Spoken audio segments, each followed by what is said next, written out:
Hey, this is Jackson Browne, and you're listening to Walking the Floor. I'm walking the floor over you. Walking the floor. I'm walking the floor. Walking the floor over you. Hola, senors and senoritas. This is Chris Shiflett, your old pal, Chris Shiflett.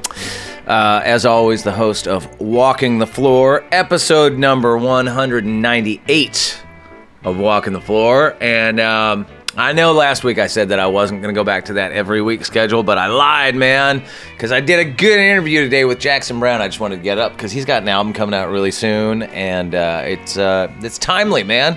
I hate it when the interviews sit too long, so I just thought, try something new and just blast this out. I haven't even listened back to it, but I don't think I said anything too stupid.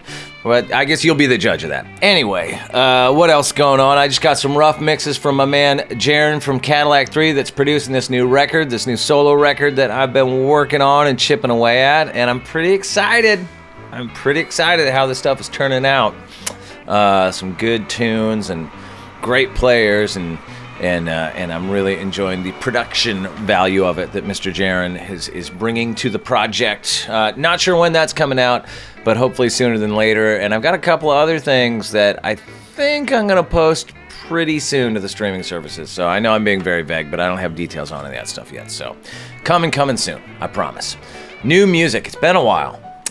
Anyway, let's talk about our good buddies at Zounds.com. You know at Zounds.com, you always get free shipping on every order. There's no exceptions, there's no exclusions. And of course, Zounds has 3 warehouses strategically located all over the United States to get you your gear faster than anybody else.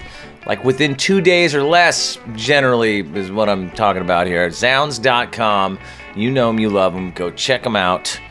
And we shall start the interview now.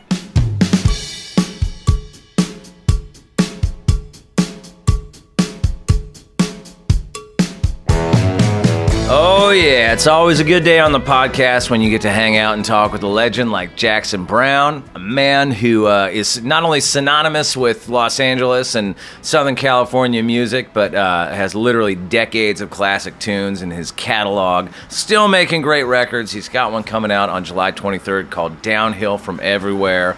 I've listened to it. It's great. I've met him here and there over the years, like at shows and stuff, and just kind of briefly.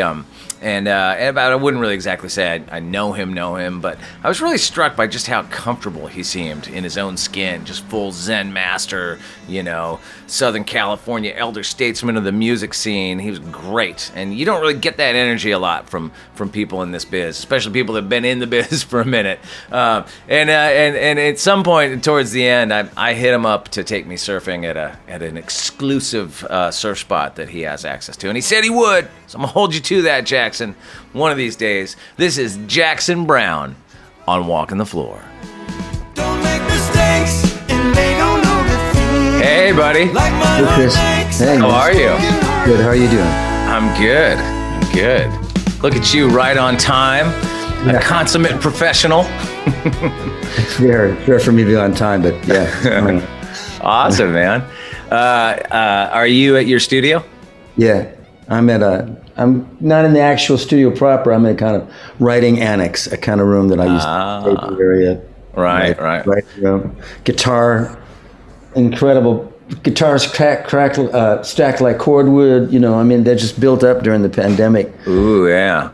That was one of the things I was going to ask you about, was your epic vintage gear collection, or if you have one. Like, I didn't know if you were one of those vintage gear. You always seem like you're playing like a really beautiful acoustic. Yeah, I've got a bunch of old guitars. It's true. And I like new guitars too. Yeah. I mean, there's some great guitar makers. I mean, the luthier's art has really, really advanced in recent. I mean, sure. Of course, there's nothing. It's nothing more amazing than seeing like a really old guitar that's perfectly built and in tune and in great shape. You know, but I mean, a lot of my old guitars, there's been stuff done to them. I mean, sometimes you have to do a neck reset or replace a bridge or something.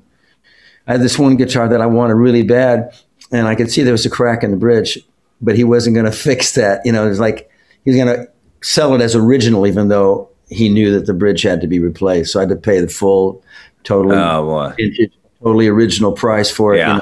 and then take the bridge off. I think all my vintage guitars and amps and everything, I think they're all things that are not considered collectible. I think that's the trick to getting a good old vintage gear. You get the stuff that's just a little dinged up, a little rough around the edges. My only really super like I have a 57 Les Paul that has the original PAFs in it that started its life as a gold top, and somebody for some reason sometime took the gold finish off it. So it's like, it's affordable, but it still sounds amazing. You get it perfect for you. Now you can exactly. I had that with like a Nick Lucas guitar that was somebody had painted black, and then it wasn't it wasn't going to be out of reach anymore. I mean, it's the color, and I liked the color. It was cool, but no longer collectible. Is your stuff that you've like, do you have like the guitar? Have you held on to your guitars through the years? Like, is your collection stuff that you were acquiring, in the 60s, 70s, 80s, all through? A lot of them, but I still have a lot of the guitars that worked for me. I mean, there's some guitars that I don't have that got ruined, one time or another, I thought about it the other day. There's a guitar I had that was kind of my first guitar that I bought that was my guitar. I borrowed my brother's guitar and borrowed a friend's guitar. And I had this great Guild, I think it was a D40. And I wanted to try a pickup in it, and I just wanted to make a pickup and tape it in so I could hear what that would sound like, Yeah. Because this is really early times, like 71 or something. And he got excited and cut the face away and installed it in the neck position, and like the face just collapsed. Oh no! Now I wish now that because I could probably have fixed that. Right. I mean, I wish, but at the time I gave it to somebody, but it was junk, Yeah. Yeah. Now it'd be like the thing that's sought after. Like, dude, you got Jackson's guitar that he cut into, man. Thing's worth extra. Well, I did there's a couple guitars that I misguidedly put a Floyd Rose on. What? That's about the last thing I ever expected to come out of your mouth. You do not strike me as a Floyd Rose kind of. Did you go through like an Eddie Van Halen phase there? Oh, I didn't. It's just my tech thought it would just keep me in tune. Right. There'd be less tuning involved, and I did it to three really great guitars. Wow. And then later I just thought, what have I done? That's crazy. So now I restored the bits of the neck that were cut away and put blocking in, and and now it's the life of the guitar. They're great guitars, and but I mean, I showed this. It wasn't a super rare guitar. It was not that collectible, and it actually had. Yeah, there were these three guitars that I had a guy make these. It's when I first really got dialed into what I wanted the neck to feel like on a Strat or on a Tele. Right. This guy make these necks, and so it wasn't like it was a collectible guitar or anything. You can do what you want, right? But I mean, I have a couple, really expensive old guitars, and now I'm paranoid about traveling with them or something. Yeah, you got to play them though. You got to play them. Yeah.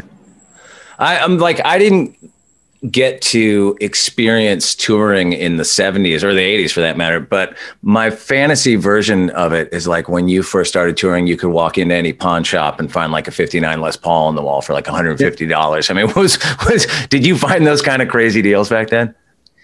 Yeah, but I wasn't looking for electric guitars. I mean, I did.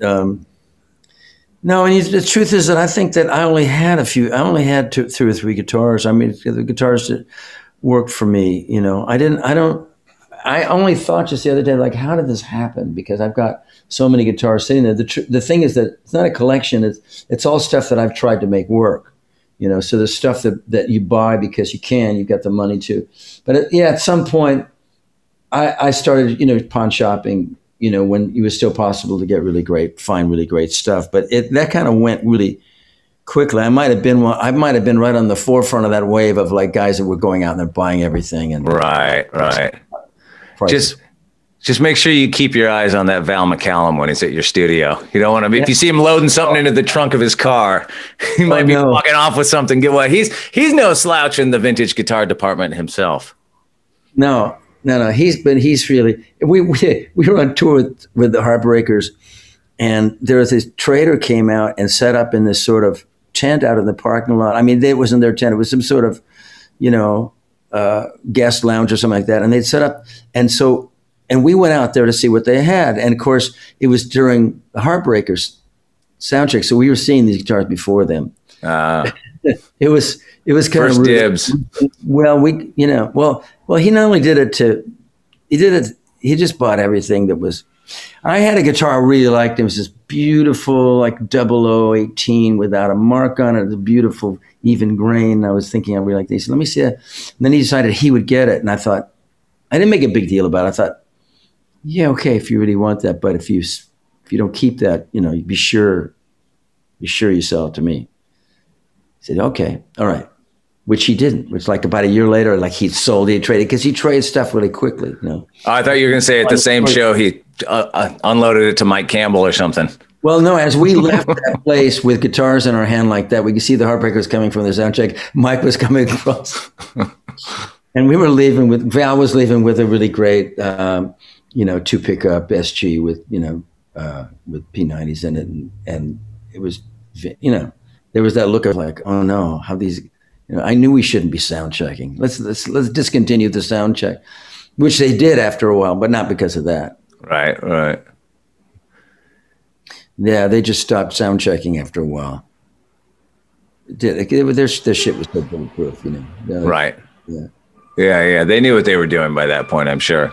I watched you guys on Kimmel the other night and was really struck. I mean, you sounded great, and I love that new single, Cleveland Heart.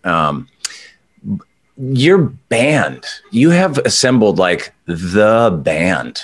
What a perfect band where everybody, I mean, for people listening that don't know, Val McCallum, like one of the great guitar players ever, Greg Leese on the pedal steel, who's also a ridiculously good guitar player, and then Elvis Costello's rhythm section. I mean, it's just like the perfect California, the perfect LA band.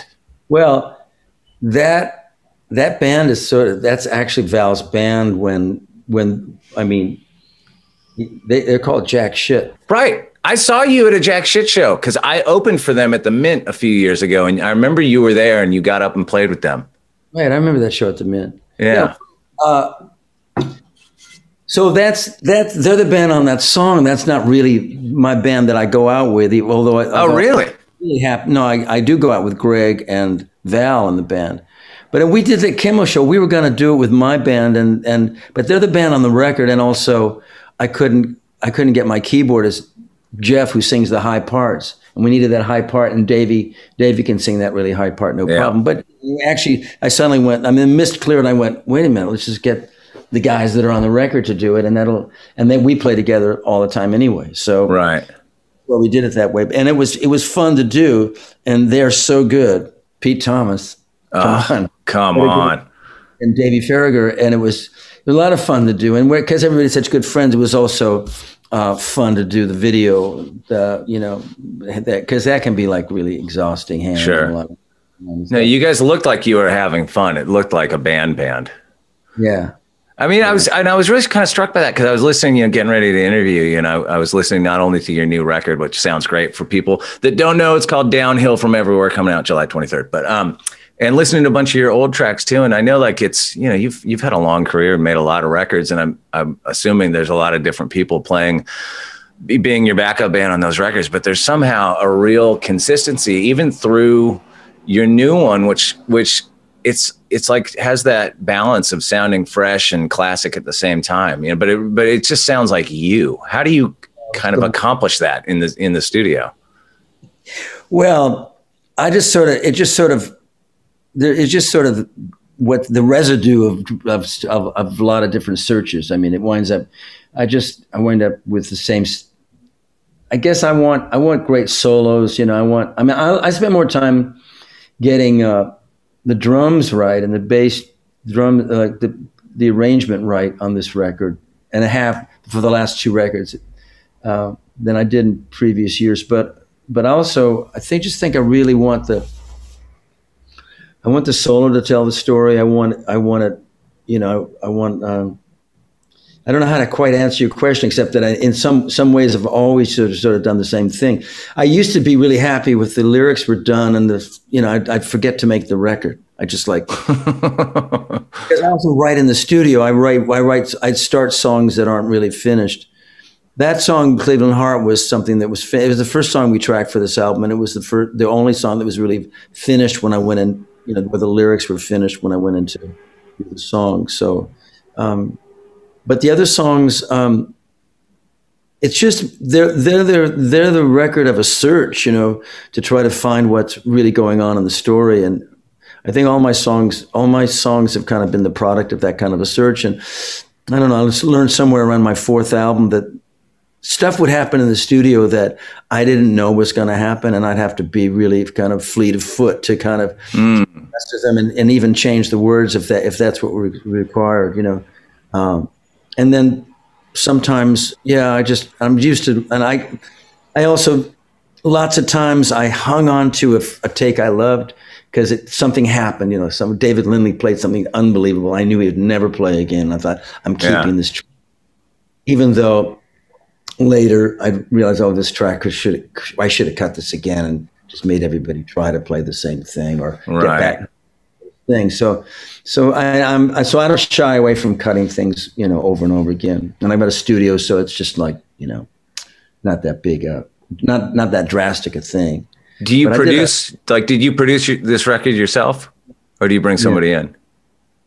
No, I produced it. I've worked with producers only a couple times, but I produced it. And sometimes I've co-produced with band members. I did a couple of records with Scott Thurston co-producing, and one where Kevin McCormick was a co-producer with Scott.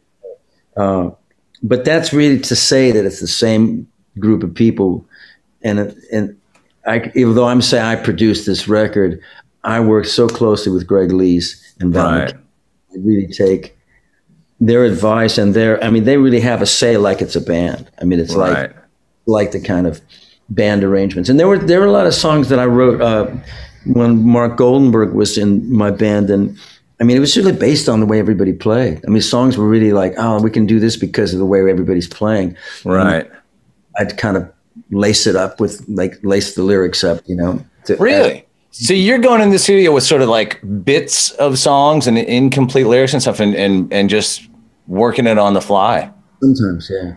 Wow. Yeah, I'll have like a verse and a chorus, and I'll be singing them through the song. We say, let's play this, and then you get to, you've heard a verse and a chorus, and then I'll start counting out, just calling out whether, okay, take it to that verse. Let's go to the bridge.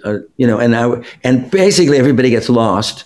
Right. That's where the great shit happens. Right. Playing together, doing stuff. I go, I'm going to use that. Yeah. Love when that happens. Or and some songs only had, I didn't want to write a lot of verses, but the way Fritz, my drummer, Mauricio Luwak, we call him Fritz, he played it, the length of this and the take that was so great, had 5 verses.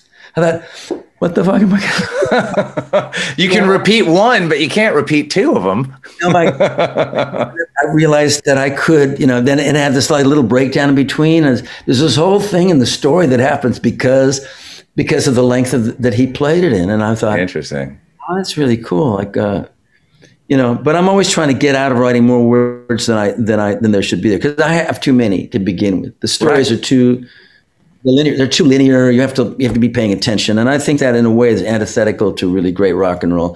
For a great rock and roll, you should hear those lyrics because, they stick to your mind, and multiple listenings and stuff. It shouldn't be something you have to really pay attention to. Well, and as a performer, it just means you have to memorize a whole lot more too. Which when I was younger, it's funny, when I was younger and first really trying to write songs, I thought you had to be clever and change every pre-chorus, and that each chorus would have to be a little bit different. And then I realized that's not how any of the songs I like are. And it's just so much harder. You're just creating roadblocks for yourself, That was something that John Landau said to me one time, and he wasn't producing my record at the time. He just came to see what I was doing. And I really admire his advice. And at one point he just turned to me and said, the lyrics are changing every time you get to the chorus. You like changing some fundamental thing you're saying, but the chorus is where everybody gets to take a break. This is where you get to hear that chorus and go back, and it's like, you know, and then hear a verse where you have to pay attention. And he's right, you know. I've written some songs that are really hard to remember. The variations in the chorus is like, why would it do that? Why would it change that line? You know? Yeah. I mean, some of my favorite songs. I mean, I think of Merle Haggard in particular was the master of this, where it's, you know, Today I Started Loving You Again has one verse and a chorus, and then it repeats the chorus, and that's it. That's the whole song. It's like one of the best songs ever written. Yeah. You know? Yeah. That would be a great assignment to give yourself. You know, Moon River is the same way. Moon River is the same thing twice. Right. Verse and this sort of wonderful variation on it, you know, and it's just like, then it repeats it because it's that good. You know, I'm always curious with folks like you that have made a lot of records and have like a giant catalog of classic songs, you know, how you sort of like game up for putting a record together. I mean, and certainly we live in this time where there's no shortage of things to write about and be inspired by, but, you know, how do you sort of, you know, organize your thoughts and get like, okay, it's time to make a record, and then, you know, get like, how has your sort of songwriting process evolved over the years in that regard? You know, it's very mysterious to me. What I began to do, I mean, I always, even though I had a studio, I always sang into a little, no, I didn't always have a studio, even before I had a studio, but I wrote on a little cassette player, you know, and I mean, it's about the size of a small Bible or something, and matter of fact, we called it the Sony Bible. I gave one to Z. It was a thing about capturing, being able to just push record and just record a 20-minute thing where that you're, you know, a little search, you know, and you can go back, especially replay your mistakes or the things that you did once and can't seem to do again. What was that thing? So now that we've got phones and, you know, the IDs, and you can log these things. I mean, I've got like really hundreds of little snippets of songs and things that I want to turn into things. And sometimes I can go, I just wrote a song recently that I thought, oh, that's where I'll go get that piece from that I like so much. And I put these two things together and they work perfectly. And then, so I'm just sort of like tinkering with things, but the mystery I'm referring to is like how what you're going through in your life, or how what you think you're talking about really is lying on top of something else that is what you're really dealing with.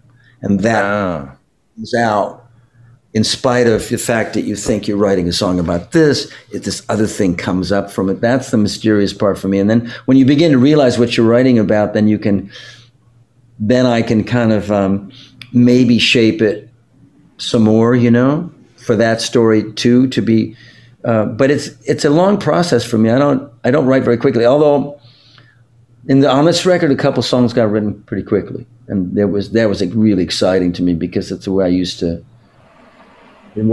write. I lived alone and was like, and had no place to go and had no money and nothing to do but write, play guitar and write songs, and I wrote more then, but not that many more. I mean, I was always slow, so. You know, I think that it's a little bit like even when I think I've got a great phrase, something that, you know, that I'm heading for, the rest of it is a search for things that resonate with that phrase or will get me there. Like Writing Late for the Sky had the last line, you know, before, and you know, I don't say it till the end of the song. Right. So you got to write the whole thing backwards from there. Yeah, I just sort of wrote the song heading for that last line, and right. But also songs like "Downhill from Everywhere" was a remark made by this oceanographer named Captain Charles Moore, who kind of discovered the great Pacific gyre, this collection. Right. And he discovered it he was motoring across the Pacific back from Hawaii, and he was like in his research vehicle, you know, like boat, you know, and he just realized he was going through all this plastic, and so he began measuring it and stuff. But he said and he's an activist for dealing with this mess. But he said the ocean is downhill from everywhere. And I thought that's really it's a riddle, kind of like what is it? If you say downhill from everywhere, I mean, what is it that could be down actually? And it turns out to be really, it's not only just about the ocean collecting all our waste, but being the repository for all of man's, waste, I mean, everything we've done, not only plastic waste, but it's also, in a way, I mean, there are all these things about the ocean that are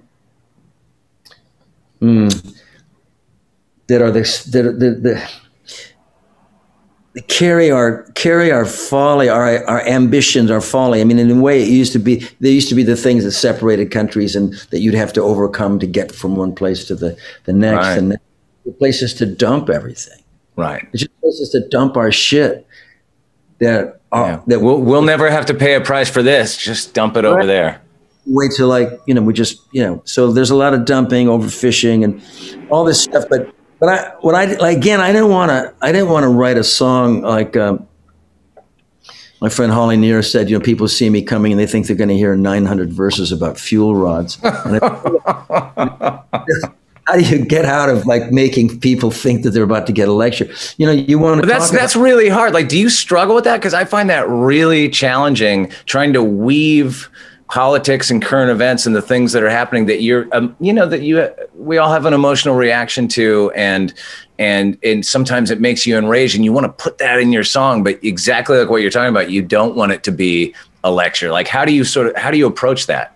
I think you have to talk about what people already know about, what they really already feel strongly about, or if they hadn't thought about it in a certain way, but at least they're familiar with the subject.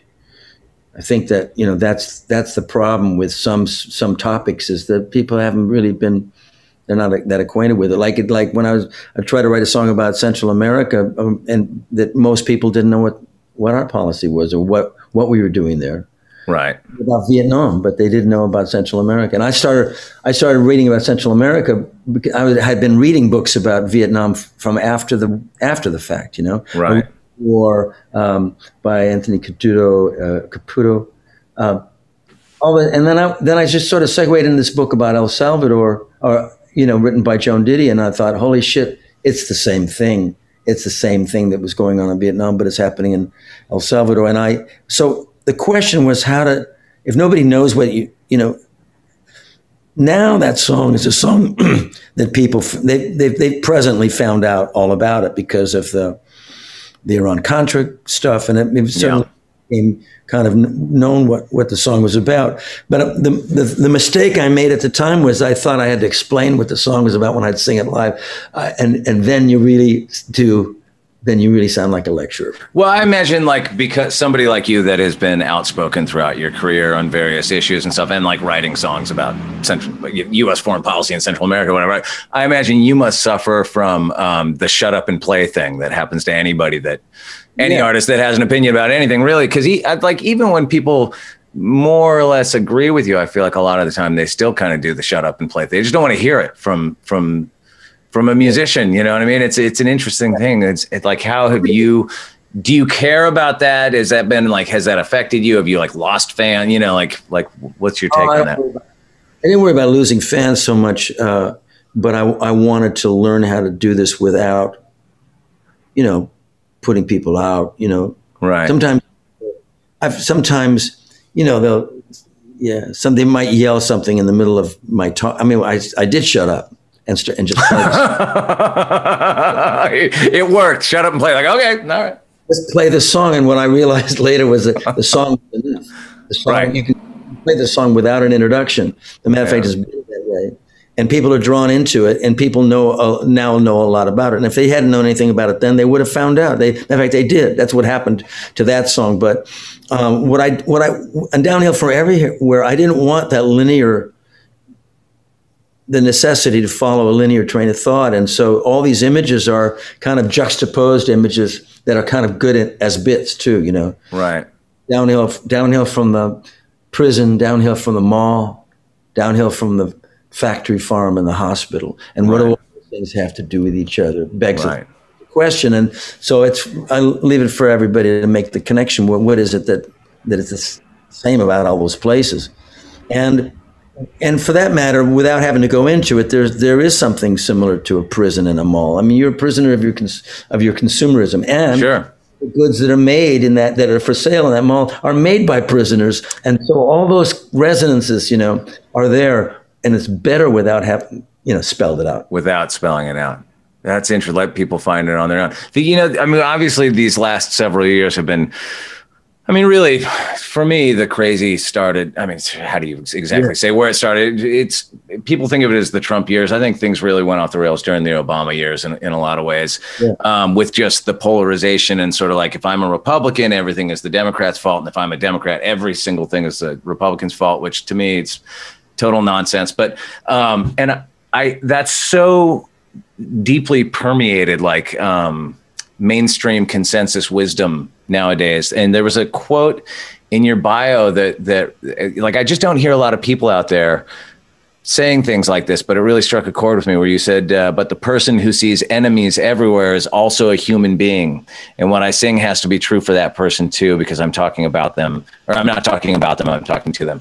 And I just don't hear a lot of people saying things like that. And I had this argument so often through the Trump years with my friends, like, look, you turn on MSNBC or CNN and you see some Trump supporters saying something crazy and it's offensive and it makes you upset. But you have to understand it as those folks are victims of this whole thing too.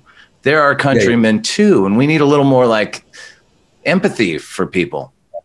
Yeah, completely. And also, an acknowledgement that our side is about 50% responsible for fucking everything up. So like, we got to get real about that.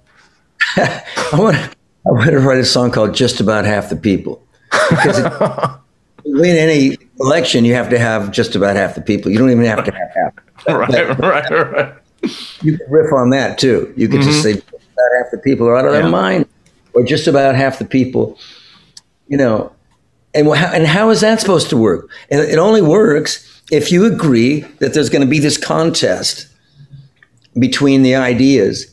And at some point, the winner will be whoever has, it's just like a tug of war. You only have to pull the other side like a foot over the line, your side. And then you still have your opinions and they have theirs. You win because of this artificial, well, it's a decision. It's a covenant, really. It's like whoever gets the most votes wins, except that we're not doing that anymore.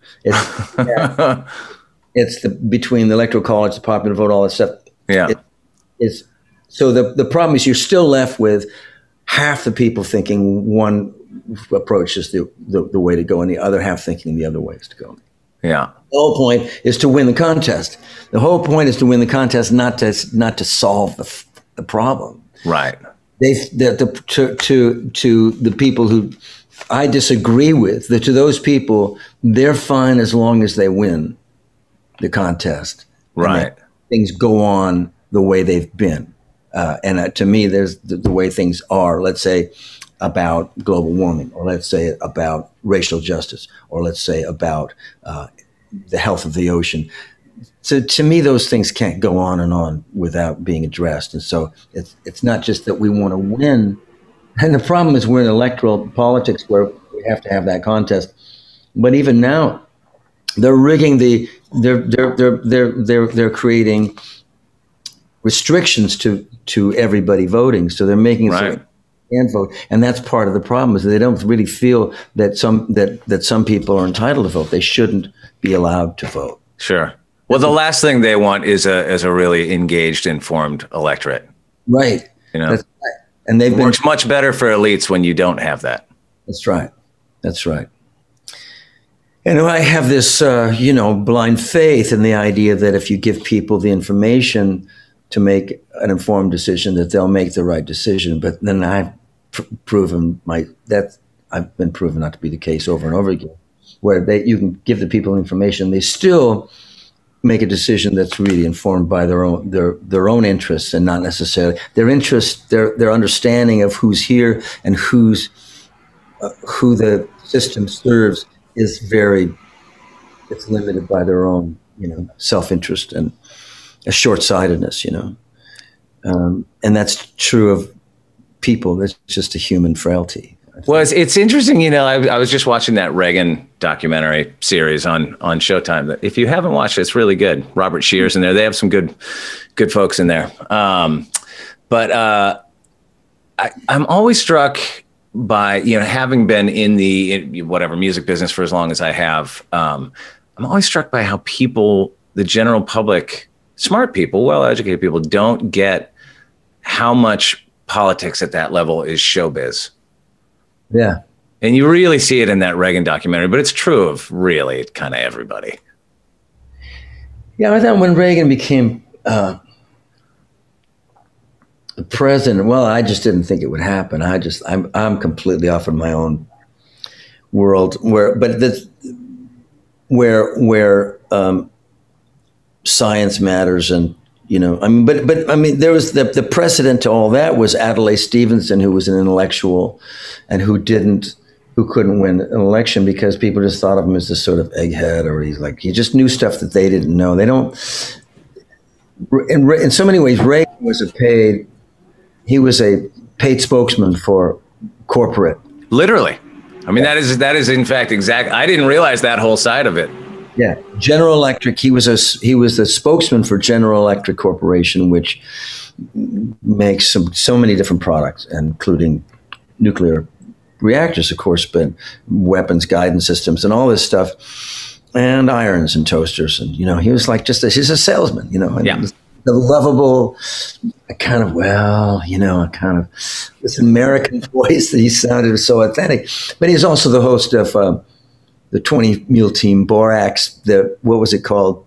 I forget the name of the show, but he was the host of these. He was the guy that came on and did the pitch in the 50s. He was doing the pitch for this. It wasn't like GE Theater or something like that? Theater, but also this other one was Boraxo. It was like, okay. It was like it was like old Western tales, and he'd have a cowboy hat, and he'd have a few words about their sponsor, and then you'd see these kind of great grainy black and white movies or for TV, like TV adventures that were, half an hour long. They weren't movies. They were like, TV episodic TV show. And he was a salesman, and he wasn't a particularly distinguished actor. He might have been in a couple of hit movies, but the thing that really cracks me up is that, he was originally slated to be in Casablanca. Wait, what? They skipped that part in there. Wow. That would have been a very different movie. We'll always have Casablanca. They had him, and he somehow fell out of the mix, or somehow they couldn't get him. He wasn't available, and they had to get Humphrey Bogart instead. Yeah, they had to settle for Humphrey Bogart. Well, his son said something really funny in it that because his son is more left-leaning, and he said that he would get in sort of ideological arguments, or there are arguments on policy or whatever, and that it would always get to a point with his dad where his dad would just throw his hands up and say, well, all I know is, whatever, and then repeat his sort of GE talking points. He'd be like, but I just explained it to you, come on. Yeah. Well, that's the thing. As soon as we had an actor for a president, then the veil was ripped away. I thought, oh, I see why this works. I see why it works, because the president has always been on script. He's been on a script. And it doesn't matter if you have someone who's very good on his feet and who can improvise like Clinton or Obama, who have a huge amount of information at at their fingertips or on the tip of their tongue. They can just cite all this stuff. Or whether you have someone like Reagan, who, when the teleprompter broke down when he was addressing the European Union, famously said, well, we'll have to wait for, they literally waited. He couldn't read the speech. I mean, it was a speech, obviously. He didn't want to read it from a piece of paper. Sure. And to now, I see exactly why. I mean, for a long time, I wouldn't use a teleprompter because I was so outraged. This is the tool of these, these kind of scripted talking heads, and I thought I won't. And even now, I don't like. But now, I had to learn how to use one, because if you don't learn how to do it, then your eyes are sort of pinned. what you're saying, and it's a skill. And I appreciate. Yeah. It's a skill. It's called acting. Yeah, it's the cost of having written too many damn songs, right? Yeah. But somebody just asked me if I was going to use the teleprompter on these new songs, and I thought, well, first I'm going to spend the next couple of weeks trying to sing them, 6 times in a row without fucking up, and I haven't done it. I mean, like especially, but the songs have to inhabit these songs, or they have to take up residence in me. They have to be something I know by heart. And I heard a great interview with Anthony Hopkins, and it was on this great podcast called Awards Chatter, which I really recommend. Every one of these interviews is so good. This guy, I mean, he's saying, you think he's going to talk about the secrets of acting? He said, no, he said, the only thing really matters is memorization. You just have to know your lines. And if you know your lines, then you can say them. Right. Well, I think with singing songs, it seems like you always sing better when you don't have to think about the words, when it's just coming out of you, Yeah. It's my favorite. When I started doing shows that were completely unadorned, where I played completely by myself. I mean, the joke was at one point I was going to do a solo acoustic tour, and everybody said, "Oh, great! Who's going to play with you?" I didn't play that well, so. But and that's actually what I said initially. They said, "No, we want you to play by yourself." It was this thing. My agent in England said, "No, people want to hear you stand there." But that turned out to be like a real turning point for me, because what I found is that to sing these songs in whatever order, it didn't matter. Matter of fact, in no order, it was really good. Spontaneously, you just have the song, and I began to really feel the songs. I began to hear them the same way as if I was hearing them for the first time. Some part was just the listener, right? Right, and that was because I knew the songs well enough to I just simply would play it. And as a player, you're trying to make sure you play the certain part well, or you remember to do that thing, because that makes it feel better to have that little beat in it, or something that you're doing to, so you're working on the journeyman part of being able to execute the song well enough. Meanwhile, the song somehow it by heart, and then you hear the thing like, as if you're the person listening. That was really refreshing for me, and that almost never happens with a band, because there's so many other things to take your attention. And I had a friend who I said, I was going to do a show up in her area. She said, "Oh, are you going to play with your band, or are you going to do this? This is going to be one of your shows by yourself?" And I said, "Oh, well, with a band." She said, "Oh, well, I'll skip this one." And I went, "Oh, so you prefer me by myself?" She said, "Oh, yeah." And then later, this was a joke between us, And she's a smart person. She's a gallerist. I dug her take on most things, But it was that people felt more. I don't think it's just this, but I think the people felt more like they were alone with the song, and there wasn't that. Especially, I wasn't interacting with the other guys on stage. Right. I wasn't busy with this, listening to Val play or like having something to do with that. I was just there with the song. That she preferred that.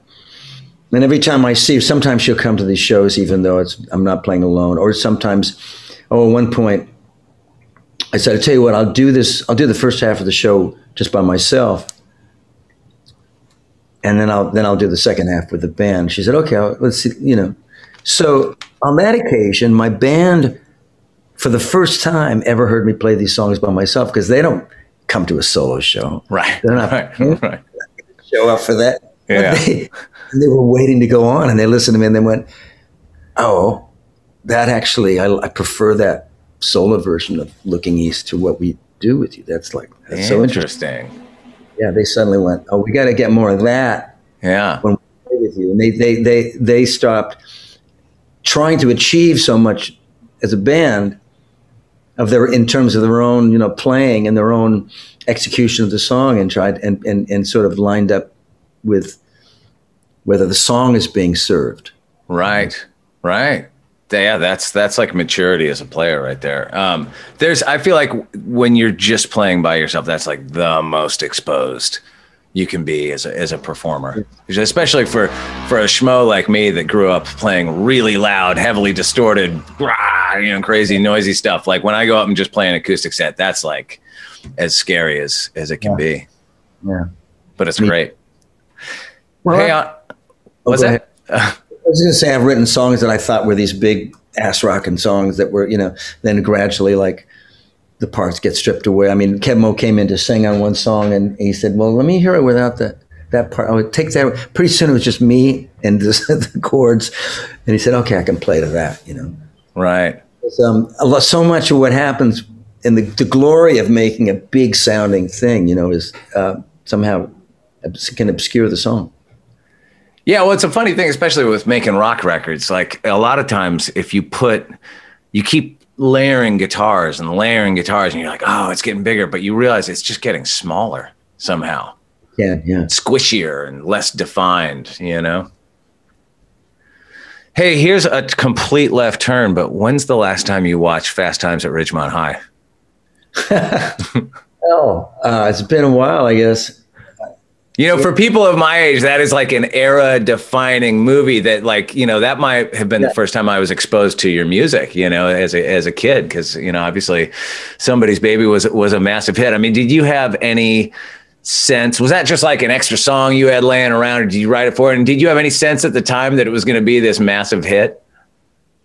Yeah, no, I didn't know it'd be a hit, but it was a song that was I'd written with Danny Korchmar, and it was a hard song to write. I didn't think there was much to it, and to me I wasn't going to put it on my record because in those days especially I made albums that I thought I even knew where everything went in the sequence. I thought I was writing, and I was hung up, and in the end, because in the end I wind up with a sequence that worked, but I was still anyway. So I wasn't going to put that on the record, and I should have.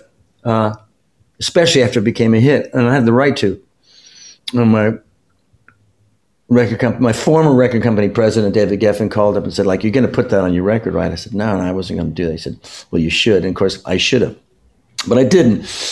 And anyway, I'd written this song with Danny, and it happened to be the first thing we ever did when I bought my first 2-inch tape machine and a console, and we were in a loft downtown, and we hooked everything up and said, well, what do you want to play? And we said, well, let's play that thing we've been working on. And it sounded great, right? So later, Cameron Crowe asked for a song for the movie. And I thought, well, that'd be the perfect one. And I sort of went looking for it and found that like the one that was really good was like Take One. Really? One on my Studer, which now is in Jonathan Wilson's studio, but it's basically a song that it's so simple. It was hard to write a second verse. It was really just about making something that sounded good and felt good, and I think was a big lesson, because all that stuff kind of tended to take. In a way, all that got bred out of my songs, especially in that era. I mean, as hard as I worked to make songs compact and like that, like the song, okay, for people who know my songs, it would have gone on the same record with Lawyers in Love, and I don't know if Bill, I used to know all these records. But I mean, it was that period where I was trying to make singles, trying to make stuff that was very influenced by a lot of new wave and punk, and just trying to get something that was really very immediate. So that song's not punky at all, but it's like, it is kind of economical, and no, I didn't think it would be a hit, and I also didn't know that. I mean, now I think it's like the song I'll be sure and play when I go out now, because it's actually to see the audience and maybe it's just the power of a popular song. Yeah. So that when I first started singing "Girls Get Up and Dance" to that song in the middle of and I got the memo. It's like, oh, this they feel good. They feel good listening to the song. It's about them. It's about them being shining, and being, it's as simple as that. And it was so much more fundamental than most of the stuff I was trying to write about. It was just like hits you in the gut immediately. Yeah, I think because of the way it's used in the movie too, it's got that. It's like it's not a downer song. It's not a minor key song, but there's a melancholy to it. There's that little bit of heartache in there. Is there? Wow, interesting. Because even like the organ player is my longtime friend Doug Haywood, was playing organ in that lineup, and he's a really interesting musician. He's came up with a lot of chewy parts all during my records. But like, I used to be my bass player, and he was that really that high harmony that gave a kind of earnestness to songs like "Late for the Sky" or on that record. So here on this. Somebody's Baby, that little kind of whistle while you work kind of little part, which nobody wants to play. I mean, no one will play it that way anymore because, it's just so much, it's better to play something slinkier. Right. Funkier. So the guy who plays organ for me now he loves playing that song, but he's not going to do that kind of Seven Dwarves kind of, but even that is so. Made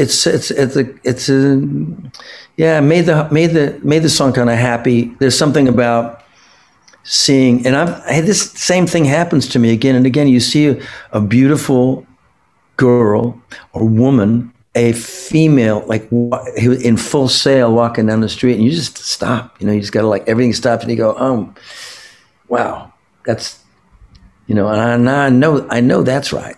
I know that's right. So, and I even some of these moments when you see somebody beautiful, I can think of three very vividly. One about, I said this might be the most beautiful girl I've ever seen, and she was just walking past one of my favorite restaurants in Santa Barbara, and I remember her now. I remember it today. So I didn't speak to her, and I just didn't. Another time when I saw a girl walking around by my studio, and she was so startlingly beautiful, and I looked up, and there was another guy that was ogling her too. Another guy. We just smiled, this big smile, like, right? Wow. Right. Wow.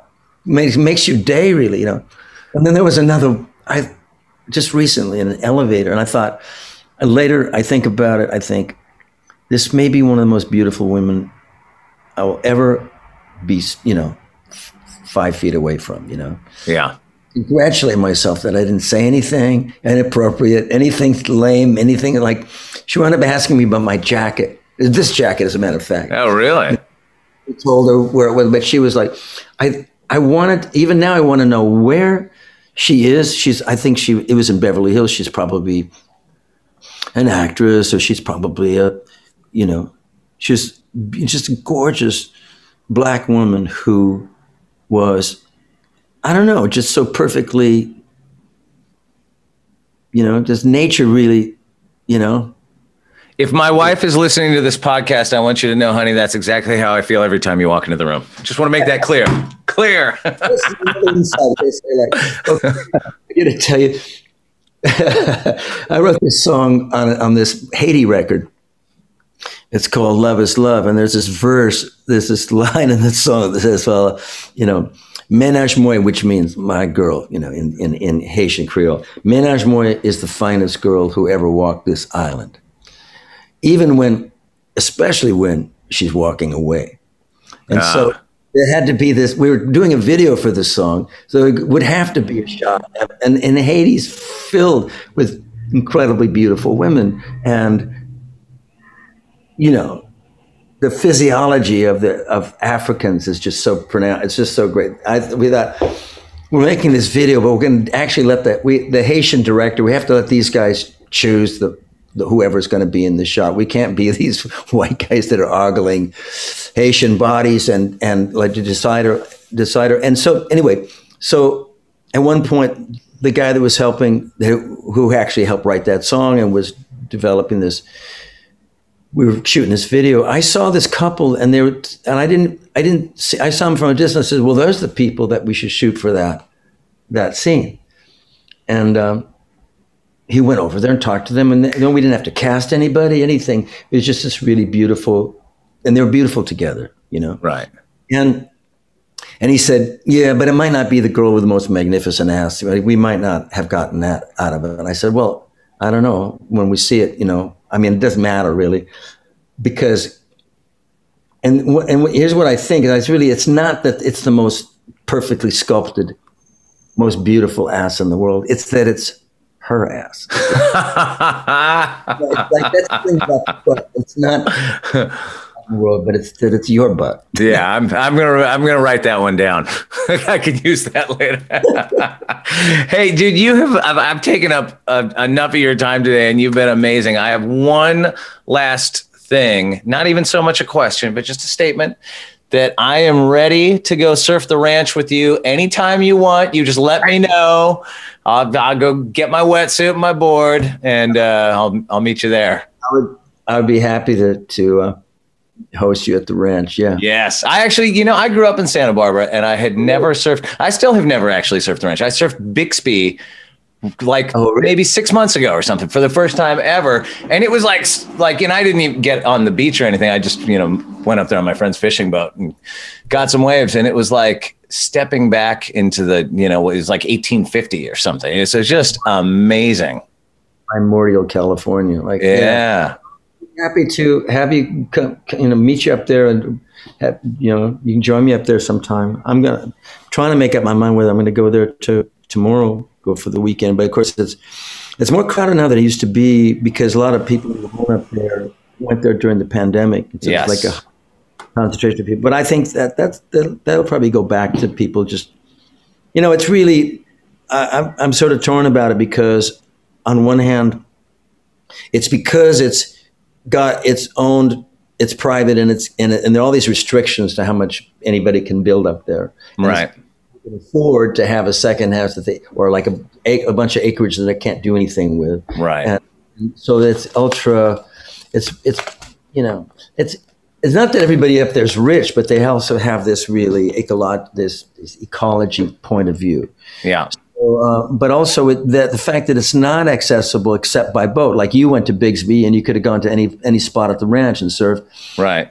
Ranch, and we try to keep the localism in check. I mean, there are people up there that can be really traditionally have been jerked to people that boated in. I actually had a kind of a funny encounter that morning, and I was up there with a buddy of mine and his son and three of their friends. So we, admittedly, we're a bit of an Insta crowd. And we paddled out at, I don't remember which one it was, Coho or Perco's, or what, I forget what the name was, but one of those breaks first thing in the morning. There were literally two guys out there, and I get it. I'm not gonna get in anybody's way. I know the rules. I'm not gonna do that. And one of the guys, and I was kind of sitting inside from him. One of the guys caught a wave and went by. And a little time passes by, and you know how surfing is. And just, we were all kind of spread out, and I was sitting there by myself, and it's super tranquil, and it's beautiful. It's first thing in the morning. And all of a sudden I realize that the dude is as close to me as this mic. Yeah. He's right there. And I turn and kind of, whoa. And he doesn't say hello. He just looks at me and then just kind of paddles on. I was like, good morning. I get the message. I get the message, sir. Well, who owns Bixby and who owns Kirkwood? I mean, it's right.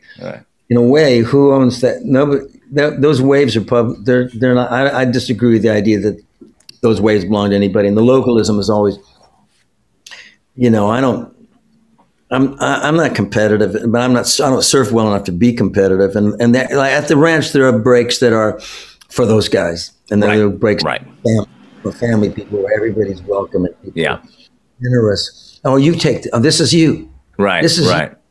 Or who will, with